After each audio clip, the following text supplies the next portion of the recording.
So check me out on YouTube. I usually put a show up afterwards. And today I won't be on Facebook because I am watching the NFL draft on ESPN. So if you send me messages on Facebook, I'll try to flip back and forth to see it.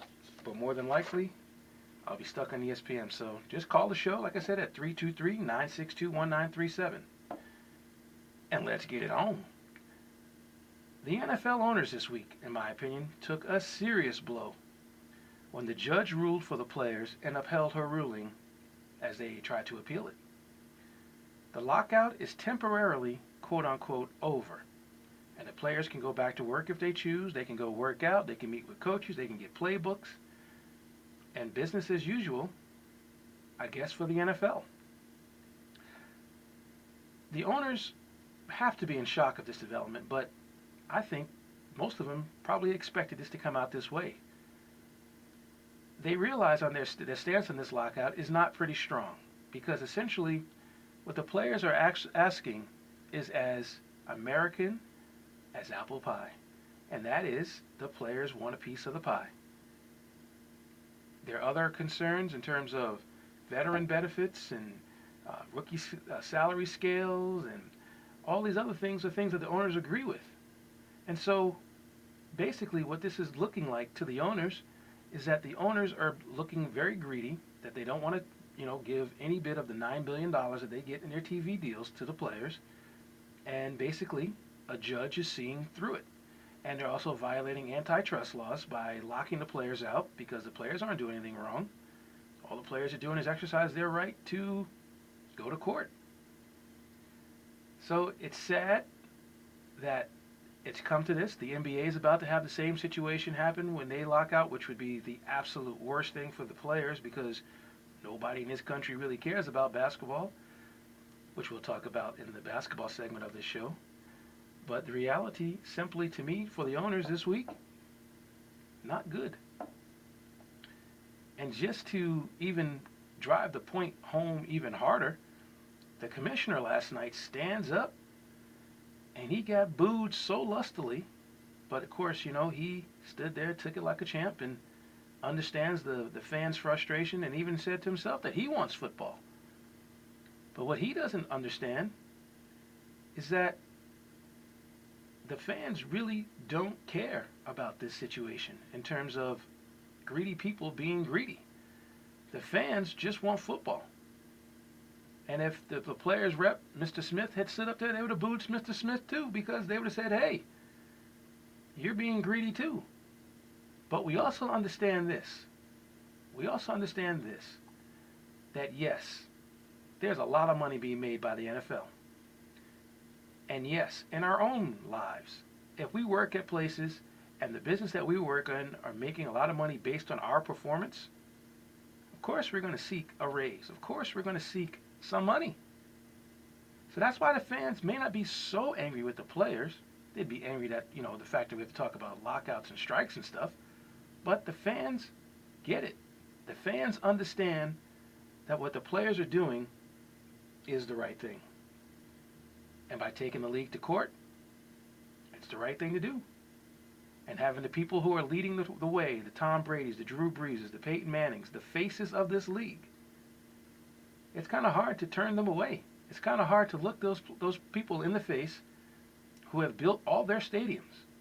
I mean, granted, New Orleans Stadium has been there forever, but the Colts and the Patriots have gotten brand new stadiums during the regimes of Tom Brady and Peyton Manning, and a lot of that is because they've won, and a lot of that's because of their performances. So, I tell you something. The commissioner being booed, hey, I'm sure he gets it. And that's why people have a lot of respect for him. But he has to answer for the owners. He's the face of the ownership group. The owners put him in place to help negotiate a deal. And it's his job to somehow, some way get that done. And we all know, trust me, the players don't want him in charge of their money. I mean, the way he's adjudicated in terms of off-field matters, where he's had players suspended and on all this other stuff for things, and people complain about the weight of the suspension. Some people say it's racial. Some people say it's perception. Some people say that it's, just a man wielding way, way, way, way too much power. The players don't want him in charge of the money. But somebody's going to have to be in charge of this whole situation.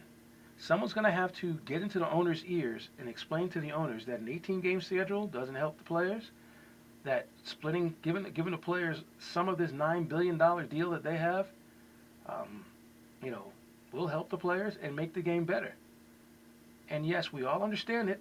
It's as American as apple pie, as I said earlier, that big business, when it makes money, they want to keep the money they make. They don't want to share it a lot of times. But in this situation, the owners need to do the quote-unquote right thing. And the right thing is to make sure that we have football on the field, fans in the seats, everyone watching TV if they can't get to the games on ESPN or CBS or Fox or NBC, and everyone living happily ever after. And making the draft that is going on right now, making it relevant. The fact that some teams couldn't make trades. In fact, they're saying something that I guess the Bears and the Ravens last night tried to make a trade, but something happened. I guess the Bears didn't call the NFL office to verify the trade or something like that. It just shows you how disorganized everything has happened in the past 72 hours. And that is why they needed to get this deal done before this draft happened. And we're going to talk about the draft in a moment. But I personally just feel that the NFL needs to look at itself in the mirror right now and understand that they are king. Hockey is on an obscure channel. The NBA playoff has been exciting, but they're about to have a lockout, and they're probably going to lose a little bit of the momentum that is gained by their successes. Major League Baseball, it took a long time for people to come back to baseball, and people are still not back with baseball because of the whole steroids thing, but when they went on strike, it's taken a long time for baseball to start to climb the charts. Tiger's not dominating golf. Tennis, we don't have any American superstars in tennis that make us want to watch it here in this country. And NASCAR has just been pushed aside this season for some reason because of Jimmy Johnson's dominance. Each Sunday when you turn on the television to find NASCAR race, I've been having a hard time finding the races. But now we're about to get into the part of the year. We got a big fight coming up next Saturday with Pacquiao and Mosley. The Kentucky Derby's next week. Or I think actually might be this week. That's the first week in May. So the NFL wants to keep its perch atop of the sports landscape in this country. It better get this done. And we'll be back on 89.7 KLAS-FM after this.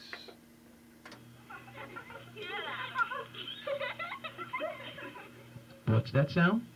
That's the sound of children who just finished an activity at Adirondack Camp. Adirondack Camp is located on beautiful and majestic Lake George in upstate New York. Adirondack Camp offers a summer program of athletics, sailing, kayaking, windsurfing, water skiing, mountaineering, arts and crafts, and tennis. But most importantly, fun. Check us out at AdirondackCamp.com. We have 4 and 8 week sections. Adirondack Camp, the traditions are set, the memories are waiting. 89.7 KLAS-FM. My name is Richard Harris. And we're also going to sponsor this section too by the Jeffrey Foundation. And we'll do that shortly. Cindy Bolanos